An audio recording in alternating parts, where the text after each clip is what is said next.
Hello, darling. You found the Velvet Slasher podcast, where the art of horror lives. Here we fall asleep only to dream of set design, blood-spattered beauty, and the delicious horror tropes we know and love. I am your hostess in heels, and today we are crawling into bed with The Wailing, a slow burn South Korean horror film that asks us, what would we cling to if everything we believed, our reason, our rituals, our faith, even our love, failed us one by one? The Wailing asks more of us than most horror films. More time, more thought, more compassion. At first glance, it may look like a long story of demonic possession, but this isn't about demons. It's about the slow, inescapable unraveling of a man's faith in his village, in his family, in the world, until he's left grasping at nothing, begging for an answer that will never come. Let's set the scene together. A quiet, isolated village, a rash of unexplained, brutal murders, whispers of a stranger in the woods. But this film isn't built on cheap scares or flying furniture. It stands on slow terror that festers in silence. Everyone we encounter, an old Japanese man called the stranger, a woman in white, a shaman, could be the savior or a peril for Jong-gu, a clumsy small-town policeman who we connect with in the first half of the film. We see him as a father, a husband, a friend. Then we witness his ordinary world become a gory horror film. First, neighbors and friends fall to a madness, and then death. We see the horror he faces as his own daughter becomes possessed. Every explanation, toxic mushrooms, demons, a foreigner's curse, collapse under the weight of contradiction. As Jong-gu's faith crumbles, he grasps for certainty. He becomes paranoid, clinging to rituals, lashing out at those he believes are evil. He interrogates gods and ghosts who do not answer.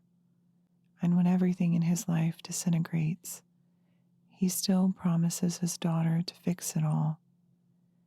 A man standing in the shadows of his life, begging for answers, when every answer only dissolves into a question. And we are left wondering if this horror could have been avoided, or if it was always going to find him. And that is why I fell in love with this film.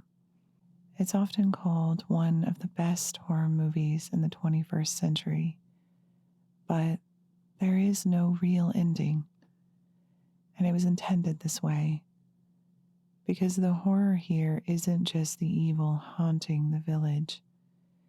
It's in watching Jong-gu's clumsy skepticism spiral into an obsessive hunt for answers, and his obsession turn into blind desperation to save those he loves. We walk away with a reminder of the cosmic dread that lives inside all of us, that beneath our family dinners and workplace gossip, evil could seep into our lives, and we may not know who or what is truly the cause, or even if we'll survive. Director Na Hong-Jin crafted the film from his own brush with evil, the unexpected deaths of several people close to him. He sought answers and comfort from faith and spirituality, and found only uncertainty.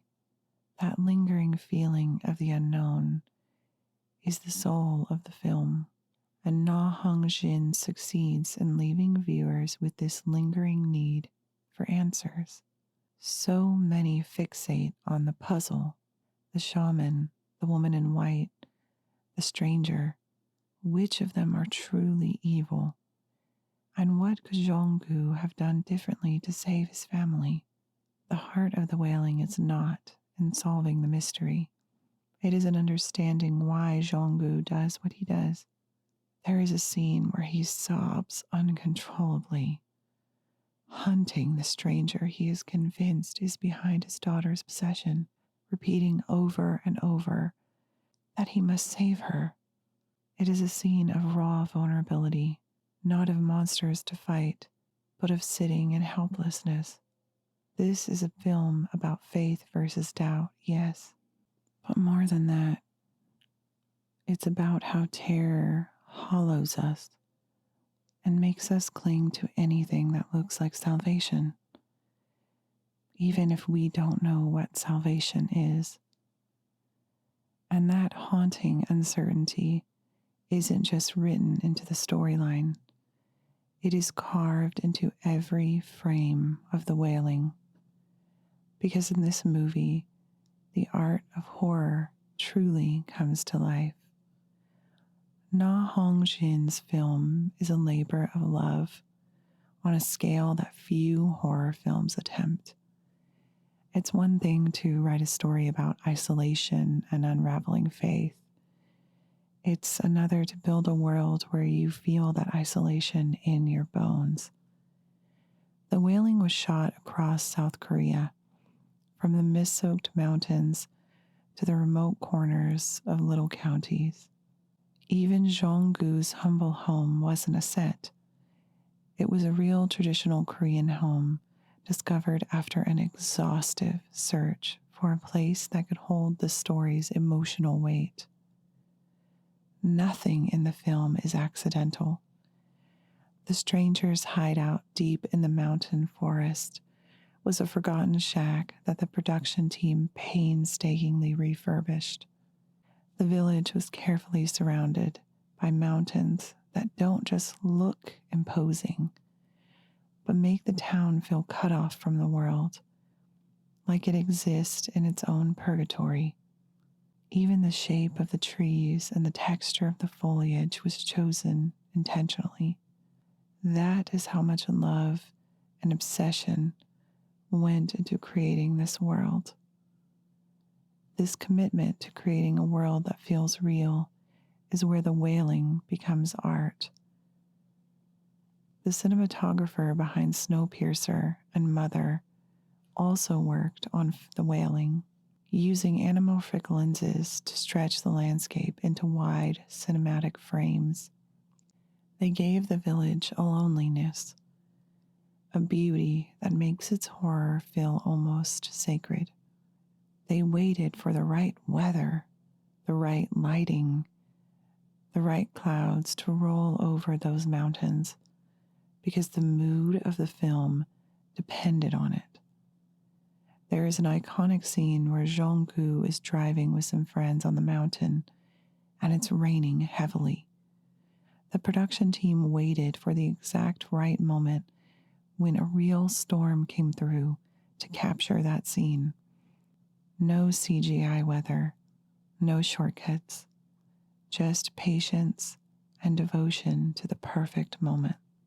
Even the color palette evolves like a slow bruise. We begin with cool greens and blues, a false sense of calm.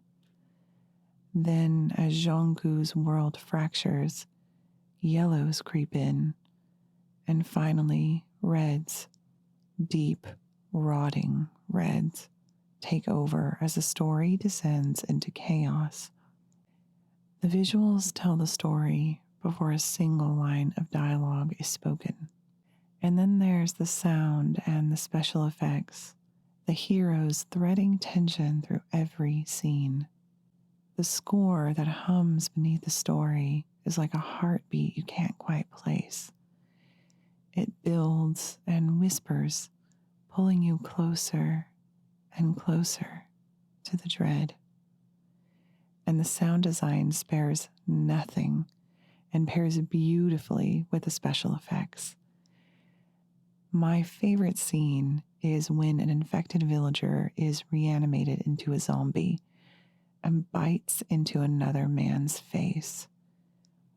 You don't just see him bite his cheek, you see it pull the skin away from his face like eating ribs or string cheese.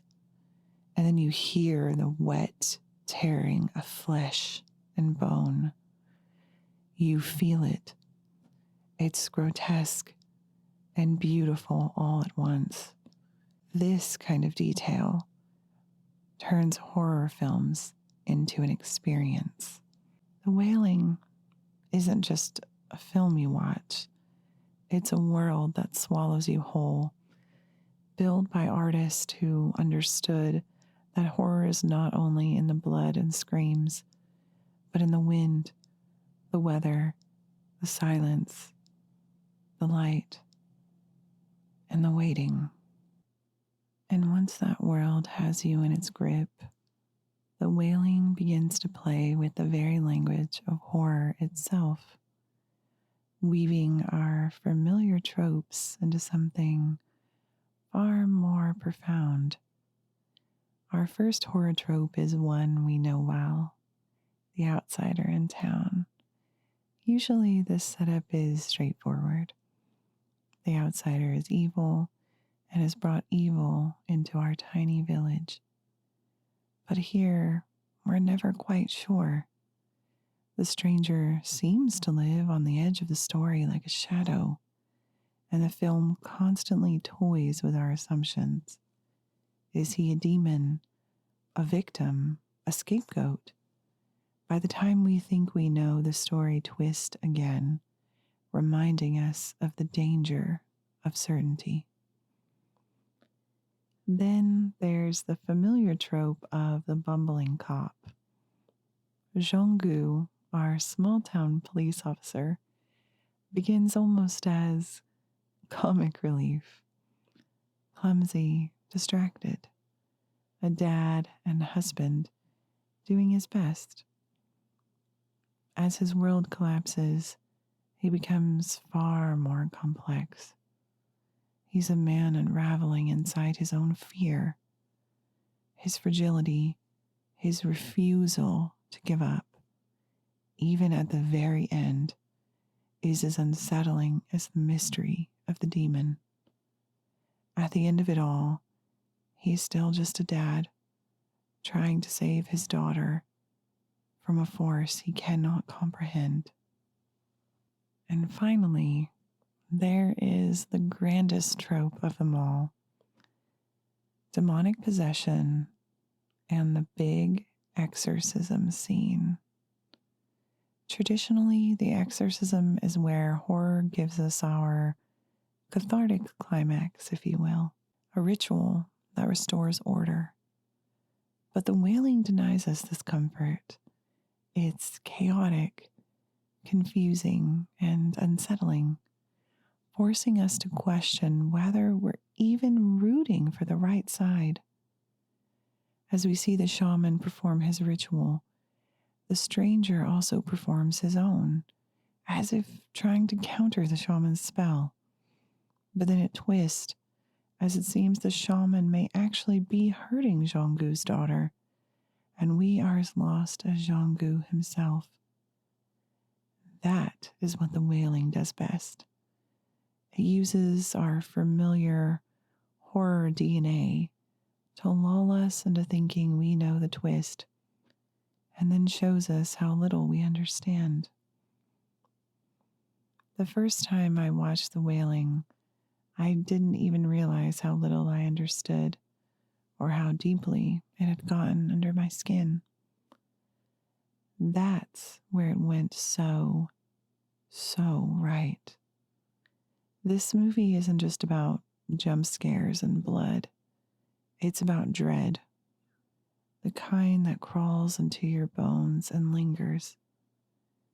It's a slow burn that asks for our patience, but it rewards us with this overwhelming, suffocating sense of unease and an unsolvable mystery. The cinematography, the sets, the sheer weight of the spiritual battle happening beneath the surface. It's haunting. And at its core, the film is built on the love of a father watching his daughter slip away. The Wailing leaves you without answers to your questions, but hands you the key of patience. And that's what makes it unforgettable. If there is one place the film falters for me, it's the pacing in the first hour of the film. In total, the film is around 2.5 hours long. I understand why the first hour is deliberate. The slow immersion into village life makes the horror hit harder. But I know it might lose some viewers there, and the mystery itself can feel disorienting at first. Some viewers are conditioned to an hour-and-a-half movie with one clear monster. But this will never deliver that. It asks more of us, more attention, more thought, more willingness to be wrong and sit in uncertainty. This movie broke me a little, made me question faith, fear, and how far I'd go to protect the people that I love. And that's why I come back to it. Not just because it's scary, but because it means something. It's a love letter to everything I love about cinema. Sound design, environment, atmosphere. And it is also a film made from the grief of the director Na Hong-Jin. That grief is what fuels the narrative and lingers with us after the ending. And that is why The Wailing lingers with me, not just as a film I watched, but as an experience I feel I survived. Which brings us to the final question every film on this show must face. What is the Velvet Slasher rating? The Wailing earns 4.8 out of 5 slashes. Nearly perfect horror. Layered, thoughtful, deeply unsettling. The film maintains its emotional tone of mystery and uncertainty right up until the end. The casting and the performances are haunting, and even some minor characters like the priest etch themselves into my memory. What lifts this film into near masterpiece territory is the craft, the sheer artistry and love that went into making it. Every element is used to tell the story. The sound, the weather, the despair, the faith. It's not just a film you watch. It's one you wrestle with, that clings to you, that lingers next to you like smoke long after the credits roll. It pushes back against the idea that horror should be tidy, a neat 90-minute movie where the credits roll and everyone is happy and safe again. It tells us that horror should stay with us, unresolved, leave us with questions that we fear. And that is what is haunting me this week. Not a ghost or a demon, but the realization that evil often lingers, whether in the familiar or in the place where we feel the need to be certain when there is no clear answer. It haunts me that sometimes salvation and damnation can look almost identical. And maybe that's the scariest truth of all. The Wailing reminds me that horror isn't just about monsters hiding in the woods. Sometimes it's about the doubt or the certainty that hides inside us and what it cost when we let either win. That is why this film refuses to leave me.